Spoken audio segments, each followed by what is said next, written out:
Infinix baru aja ngeluarin smartphone terbarunya. Kalau nggak salah di tanggal 20 atau 23 Agustus kemarin. Nah, menariknya ini tuh adalah HP gaming pertama mereka dari Infinix. Dan namanya itu adalah Infinix GT 10 Pro. Yang menarik dari HP ini adalah mereka cuma ngejual HP ini di harga 3 jutaan aja. Dengan spek yang cukup gahar dan katanya bisa ngelibas game apapun. Pertanyaannya, seberapa bagus sih Infinix GT 10 Pro ini? Akan kita bahas di video ini.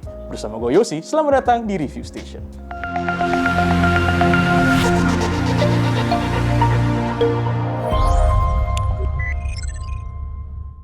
Oke, sekarang kita bahas dari kotak kemasannya. Kalau dilihat dari kotaknya cukup elegan ya, warna hitam, ada tulisan GT 10 Pro-nya. Terus dari isi kelengkapannya dia cukup lengkap ya. Dia itu udah datang sama paket dokumen seperti biasa, ada garansi, terus ada buku petunjuk. Terus dia juga datang sama charger 40 watt, udah pakai kabel Type-C tentu aja. Masa zaman sekarang nggak ada Type-C kan lucu banget ya. Terus kerennya dia itu udah dapat paket stiker. Nah, HP mana lagi zaman sekarang yang nyertain stiker di dalam boxnya? Ini nih langka sih. Terus, kerennya lagi, dia ini juga udah datang sama tempered glass. Jadi lu nggak perlu repot-repot untuk beli tempered glass di toko hijau atau toko orange, karena dia udah datang sama tempered glassnya. Jadi tinggal begitu udah beli nih, tinggal kopek aja dia punya lapisan pelindung layarnya, terus tinggal pasang tempered glassnya. Terus dia juga udah datang sama casing silikon seperti HP-HP lainnya, cuman untuk unit review yang kita dapat itu tuh dia kebetulan nggak, kayaknya ketinggalan sih. Gue udah make sure juga ke orang Infinix-nya, katanya ketinggalan dia punya casingnya. Jadi gue selama pakai HP ini ya tanpa casing sih, cuman belakangnya bakal gores atau enggak nanti bakal kita lihat ya. Sekarang kita ngomongin ke masalah desain. Jadi Infinix GT 10 Pro ini pakai desain yang cukup anti mainstream ya. Dari segi looks, dia itu bukan tipe yang simple aja. Jadi kalau misalnya kalian yang bosen sama HP simple, ya ini cocok banget sih buat kalian. Dia pakai konsep yang namanya cyber mecha. Jadi ala-ala futuristik gitu kalau lo perhatiin di belakang. Nah, dia ini datang dengan dua jenis warna, yaitu ada cyber black dan juga mirage silver. Nah, yang kita dapat nih cyber black. Jadi dia lebih ke warna hitam sama ada aksen-aksen orange sedikit lah di belakangnya. Tapi kalau gue pribadi, gue lebih suka yang warna mirage silver karena lebih kelihatan clean, lebih kelihatan bersih aja gitu. Lebih lebih nggak terlalu menonjol lah kalau menurut gue ya. Tapi itu masalah preferensi. Bobotnya cukup ringan, dia ini cuma 187 gram. Jadi kalau misalnya buat ngegame, buat misalnya dipakai buat dipegang berlama-lama gitu, harusnya nggak bakal kerasa pegel. Kemudian di bagian belakangnya dia masih pakai bahan plastik ya. Cuman dia nggak ngasih tahu nih dia pakai proteksi apa. Termasuk di bagian layarnya ya, dia nggak ngasih tahu. Tapi untuk di bagian belakangnya dia masih pakai bahan yang plastik biasa gitu.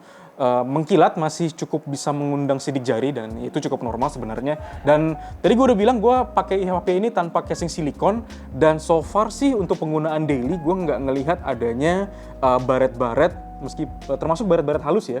Jadi harusnya ini cukup kokoh sih. Cuman kalau misalnya kalian beli HP ini ya alangkah baiknya gue tetap saranin untuk pakai casing silikonnya biar aman untuk jangka panjang, oke? Kita masuk ke bagian kamera. Di bagian belakang dia desain ini lebih ke arah flat gitu ya. Kalau zaman sekarang atau HP-HP sebelum yang ngetrend itu kan dia pakai desain yang menonjol nih kayak HP pribadi gue pakai Samsung kebetulan. Dia bagian belakangnya kan cukup menonjol nih. Nah, kalau ini dia ngikutin tren zaman sekarang, jadi lebih flat desainnya, jadi nggak menonjol dan kameranya tuh nggak terlalu banyak, dia cuma 3 biji aja. Terus yang unik yang gue suka itu ada di bagian flashnya. Flashnya tuh bukan yang tipe yang lampu yang kayak titik gitu aja, tapi dia bentuknya kayak O-ring gitu. Jadi begitu dinyalain, dia lampunya. Jadi secara desain gue suka sih, ini keren. Dan kemudian dia punya lubang kameranya juga gede-gede banget. Jadi kelihatan menonjol sih. Gue suka overall. Ada satu hal juga yang unik dari HP ini, yaitu ada fitur yang namanya backlight effect. Nah, backlight effect ini nanti bakal gue kasih footage-nya. Dia ini bakal nyala kalau misalnya lu lagi ngegame atau misalnya lagi ada notif masuk nih, atau misalnya lagi ngecas atau lagi ada telepon masuk. Nanti efeknya tuh dia bakal ada kayak lampu putih gitu dan yang bakal kedip-kedip. Nah, efeknya ini bisa lu atur juga, bisa kedip, bisa yang mengalir gitu, bisa lu atur di dalam HP-nya. Ya intinya ini fitur gimmick yang cukup lucu sih, apalagi kan dia nge-branding ini sebagai HP gaming. Kemudian di sebelah kanan dia ada tombol power dan juga tombol volume. Di bagian atas dia ada speaker. Oke, di bagian samping tuh dia udah pakai dual SIM card. Jadi bisa dimasukin 2 SIM card sekaligus sama 1 micro SD. Jadi bukan hybrid ya. Jadi udah enak banget, nggak ada masalah kalau mau pakai 2 SIM card sekaligus.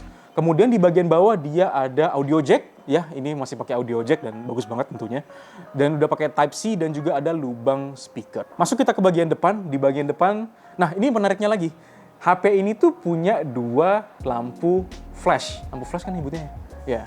Punya dua lampu flash yang bakal berguna banget untuk urusan selfie. Nanti bakal kita bahas di bagian belakang ya. Untuk urusan layar, dia pakai layar ukuran 6,67 inci, jadi cukup gede untuk ngegame sama untuk nonton film ya tentu aja udah nyaman banget. Untuk resolusinya 1080 x 2400 pixel, udah bukan cukup tajam, sangat tajam ya, maksudnya untuk harganya terutama. Layarnya pakai kualitas FHD Plus AMOLED 10 bit, jadi untuk untuk nonton Netflix harusnya udah oke banget, warnanya ngepop. Dia juga udah pakai refresh rate yang bisa mencapai 120 Hz dan itu bisa disetting ya seperti HP-HP lainnya. Jadi bisa setting 60 Hz, 90 Hz sampai 120 Hz. Dan dia juga bisa disetting auto. Jadi misalnya waktu nge-game dia langsung otomatis 120 Hz, tapi waktu cuman dipakai daily dia langsung ke 60 Hz. Bagus sih fungsinya biar baterainya irit, jadi nggak boros. Kemudian dia juga udah pakai fingerprint yang di layar. Jadi kalau menurut gue fingerprintnya termasuk yang cepat, termasuk yang snappy gitu. Terus dia juga udah punya face unlock dan face unlocknya juga termasuk yang cepet sih, nggak yang lelet dan lemot. Untuk urusan suara, dia udah pakai dual speaker, ada di kanan dan kiri, cuman dominannya emang di sebelah kiri yang di dekat earpiece, yang di dekat yang di dekat kamera. Bagusnya HP ini, dia itu suaranya nggak sember. Jadi meskipun kita kasih ke volume yang mentok, suaranya tuh nggak yang sampai cempreng pecah gitu. Karena soalnya kalau kita lihat HP-HP kebanyakan ketika dia udah di volume maksimal, suaranya itu bakal jadi jelek banget kualitasnya dan itu nggak berlaku untuk HP ini.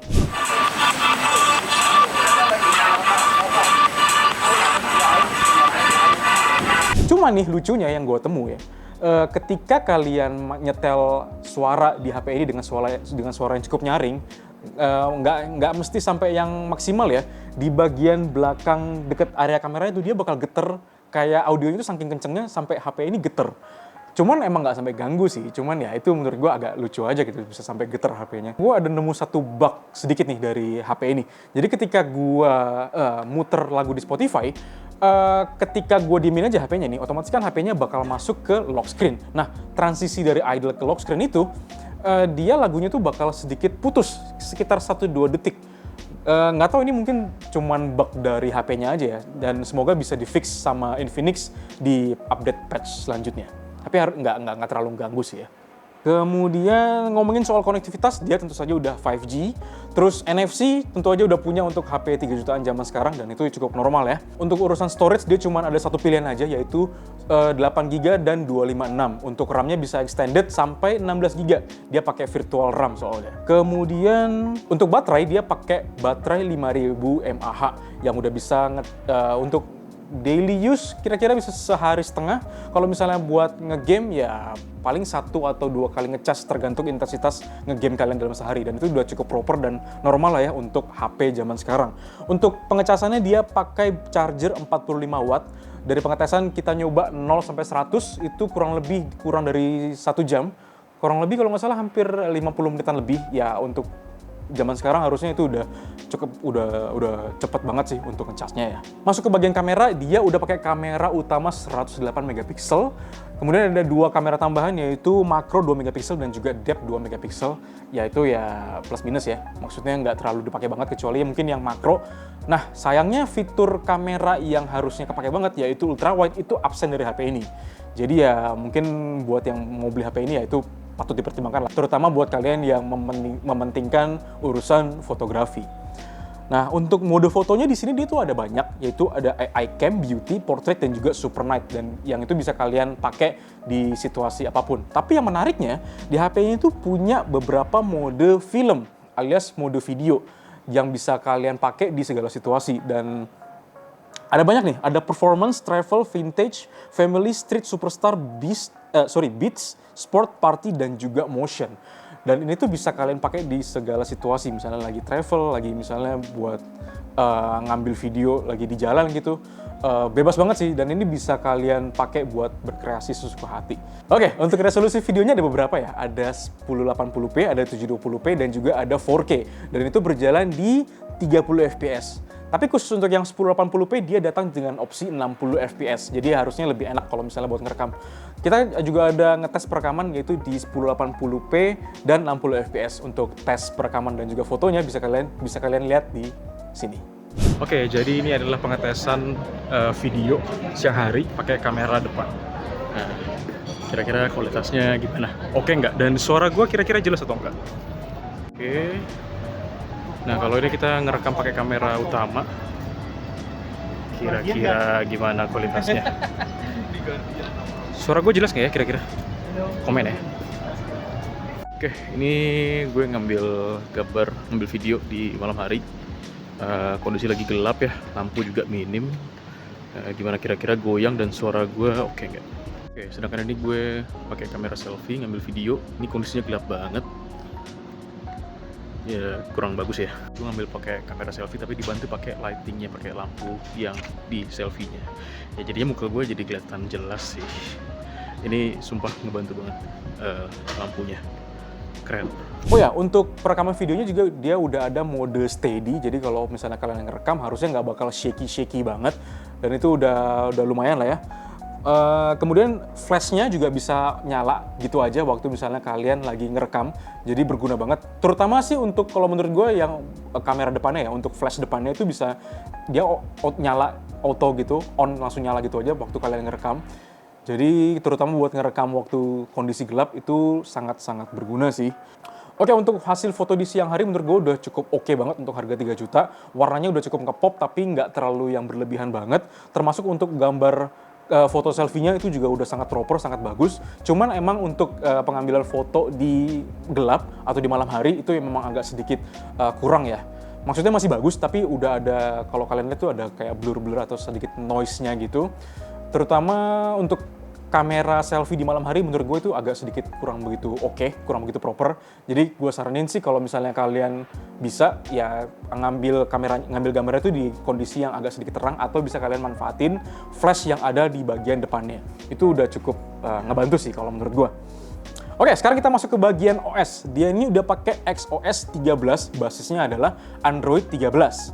Nah, kalau menurut iklan mereka, OS-nya mereka ini bener-bener no bloatware, alias nggak ada aplikasi-aplikasi bawaan yang mengganggu. Dan setelah gue cek, klaim mereka itu bener. XOS 13 ini bener-bener nggak ada bloatware, jadi bersih. Kemudian nggak ada aplikasi-aplikasi aneh, terutama iklan-iklan yang mengganggu kayak beberapa brand HP sebelah yang mungkin gak usah gue sebut namanya, tapi pasti kalian udah tahu HP yang gue maksud. Kemudian secara OS gue suka banyak yang bisa di custom dan dia punya beberapa icon itu ada yang di custom menyesuaikan tema HP-nya. Jadi kayak ala-ala gaming gitulah, dan menurut gue ini cukup keren. Animasi lock screen-nya juga keren meskipun nggak terlalu smooth ya, tapi animasi lock screen-nya gue cukup suka. Jadi kelihatan kayak ya ala-ala gaming gitulah ya. Cuman nggak norak. Untuk masalah jeroan dia udah pakai MediaTek Dimensity 8050 dan sejauh ini yang menurut gue tahu ya belum terlalu banyak HP yang pakai HP ini. Untuk skor Antutunya dia dapat di angka 685 ribuan, dan kalau misalnya kita bandingin dia itu ada di atasnya Snapdragon 778G. Dan kalau misalnya kita bandingin, Snapdragon 778G itu adalah prosesor Snapdragon yang di kelas mid-range yang jadi langganan di banyak HP. Jadi harusnya ini peningkatannya cukup drastis ya, terutama untuk main game, harusnya ini udah jauh lebih baik. Untuk main game mainstream kayak misalnya game-game e-sports ya, kayak misalnya MLBB, Free Fire, dan juga PUBG M, dia udah bisa main di refresh rate yang cukup tinggi. Kayak misalnya PUBG M itu kayaknya 90Hz atau 60Hz ya, pokoknya dia udah bisa yang smooth banget. Kemudian untuk settingnya di Mobile Legends, dia udah bisa main di high frame rate di ultra, kemudian grafisnya juga di ultra. Ketika gue main bener-bener smooth, ada sedikit stutter, tapi nggak terlalu sering sih. Kemudian juga untuk PUBG M dia udah bisa mentok di graphics HDR, kemudian untuk frame rate-nya dia bisa main di ultra. Ya cukup enak, dan waktu gue main juga smooth banget, nggak ada stutter, hampir nggak ada stutter. Kemudian untuk game yang berat kayak misalnya Genshin Impact, nah kalau untuk yang satu ini dia emang belum bisa main di yang settingan high. Kalau untuk bawaannya sih dia rekomennya di medium, itu defaultnya, dan gue saranin untuk tetap main di medium aja. Soalnya gue udah coba untuk dimainin di setting yang lebih tinggi, dia emang agak sedikit kurang smooth, dan juga HP-nya jadi sedikit lebih panas. Dan ketika gue main beberapa game ini, termasuk Genshin Impact, Mobile Legends, dan juga PUBG M, untuk suhunya sih termasuk yang cukup adem ya. Maksudnya dia masih ada agak anget, tapi bukan anget yang benar-benar mengganggu di tangan. Dan by the way, ini gue mainin tanpa casing tambahan ya. Jadi gue langsung benar-benar nyentuh body HP-nya. Dan yang gue rasa memang anget, tapi ya masih anget yang masih normal ya, nggak begitu ganggu di tangan. Dan menurut gue itu udah oke banget. Oke, kesimpulannya, Infinix tuh emang baru pertama kali ngeluarin HP gaming. Tapi sekarang yang ngeluarin HP gaming, mereka tuh sama sekali nggak main-main. Langsung jor-joran. Dan itu udah terbukti banget di Infinix GT 10 Pro. Banyak banget plus yang ada di HP ini, mulai dari speknya yang gahar. Main game tentu aja udah bukan masalah, bisa langsung settingan yang mentok, kecuali Genshin Impact ya, karena ya wajar, itu game berat. Terus untuk layarnya juga udah oke banget, untuk audionya udah stereo kanan-kiri. Desainnya juga udah oke. Jadi kalau misalnya kalian yang bosen dengan desain mainstream yang polos gitu aja, ini desain yang bisa jadi opsional banget, futuristik, modern, tapi nggak norak menurut gue. Terutama untuk yang warna silver, itu gue suka banget desainnya. Kemudian gue cukup sulit sebenarnya untuk mencari kekurangan di HP ini. Paling tadi yang audio yang sedikit bergetar kalau misalnya volumenya bentok, tapi itu sebenarnya bukan kekurangan yang ngeganggu sih. Overall gue cukup bangga sama Infinix karena bisa ngeluarin HP yang kayak gini dan harganya murah. Ini harganya cuma di 3,5 jutaan aja. 3.499, jadi 3,5 juta pas ya. Dan ini adalah HP gaming yang wajib banget kalian beli. Mungkin HP gaming terbaik ya saat ini untuk di kelas 3,5 jutaan. Nggak perlu mikir lagi, tinggal pilih warna aja, mau yang warna hitam atau yang warna silver. Oke, segitu aja video kali ini. Jangan lupa untuk like, share, dan subscribe channel Upstation Media. Dan kalau misalnya kalian mau tahu review lebih lengkap dari HP ini, bisa cek di website www.upstation.media. Segitu aja video kali ini. Gue Yosi, dan sampai jumpa di video kita berikutnya. Bye-bye. Oke, untuk resolusi videonya ada beberapa ya. Ada 720p, 1080 cukup. Kiu.